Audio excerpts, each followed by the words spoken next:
సరదాలతో జీవితంలో కాంతి నిండి అన్ని ఆనందాలు తిలకించాలని ఆశిస్తూ ప్రేక్షకులకు, సిబ్బందికి, శ్రేయోభిలాషులకు, బంధుమిత్రులకు, మీకు మీ కుటుంబ సభ్యులకు మా టీవీ 72 న్యూస్ ఛానల్ తరపున హృదయపూర్వక భోగి, మకర సంక్రాంతి మరియు కనుమ శుభాకాంక్షలు. సూర్యాపేట జిల్లా కోదాడలో జాతీయ యువజన దినోత్సవం సందర్భంగా తెలంగాణ యువజన సమైక్య ఆధ్వర్యంలో నిర్వహించిన పలు సాంస్కృతిక కార్యక్రమాలకు ములుగు ఎమ్మెల్యే సీతక్క హాజరయ్యారు. ఈ సందర్భంగా కోదాడ నియోజకవర్గ స్థాయిలో నిర్వహించిన క్రికెట్ టోర్నమెంట్లో గెలుపొందిన విజేతలకు మరియు ముగ్గుల పోటీలో గెలుపొందిన విజేతలకు బహుమతులు అందజేశారు.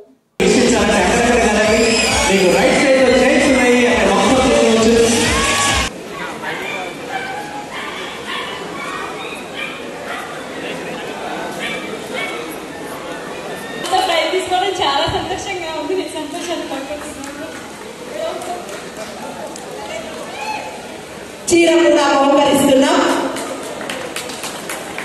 తెలంగాణ యువజన సమైక్య ఆధ్వర్యంలో మా సోదరుడు శ్రీనివాస్ గారు, సోదరి మణి భవానీ రెడ్డి గారు మరి వారి సమక్షంలో నిర్వహించినటువంటి ముగ్గుల పోటీ, అదేవిధంగా ఇతర క్రీడోత్సవాలకు హాజరైనటువంటి యువజనులకు అందరికీ పేరు పేరున హృదయపూర్వక జాతీయ యువజనోత్సవ శుభాకాంక్షలు, అదేవిధంగా అందరికీ సంక్రాంతి శుభాకాంక్షలను తెలియజేస్తూ అందరూ కూడా స్వామి వివేకానంద గారి యొక్క జీవితాన్ని స్ఫూర్తిగా తీసుకొని మరి వారు ఆశించినటువంటి యువత ఈ రోజు రావాల్సినటువంటి అవసరం ఉంది. పక్కదారి పట్టకుండా పక్కా ప్రణాళికతో మన జీవితాలతో పాటు మన చుట్టుపక్కల ఉన్నటువంటి వారి యొక్క జీవితాలను కూడా ప్రభావితం చేసే విధంగా స్వామి వివేకానంద గారిని స్ఫూర్తిగా తీసుకొని ప్రతి ఒక్క యువకుడు యువతి ముందుకు రావాల్సిందిగా కోరుకుంటూ అందరికీ సంక్రాంతి శుభాకాంక్షలు. మీడియా సోదరులకు, వేదికను అలంకరించిన పెద్దలకు పేరు పేరున, విన్నైనటువంటి వారందరికీ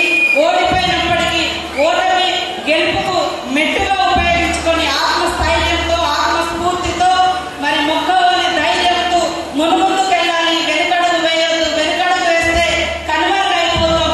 కష్టమైన నష్టమైన ఏదైనా ఎదిరించి ముందుకెళ్తేనే మరొక స్వామి వివేకానంద లాగా మరి చనిపోయిన తర్వాత గుర్తుండేటువంటి చరిత్ర ఉంది. కాబట్టి అందరం కూడా స్వామి వివేకానంద ఎవరో మనకు తెలియదు, కానీ తెలుసు. ఆయనతో మనకు డైరెక్ట్ గా ఇంట్రాక్షన్ లేదు, మన తరంలో లేడు. ఆయన మనకు బాగా తెలిసినటువంటి వ్యక్తి. అంటే వారు చెప్పినటువంటి సూక్తులు, వారు చేసినటువంటి శ్రమ, వారు చేసినటువంటి ఏదైతే జ్ఞానాన్ని సమభాజించుకున్నాడో ప్రపంచమంతా తిరిగి అది ఈ రోజు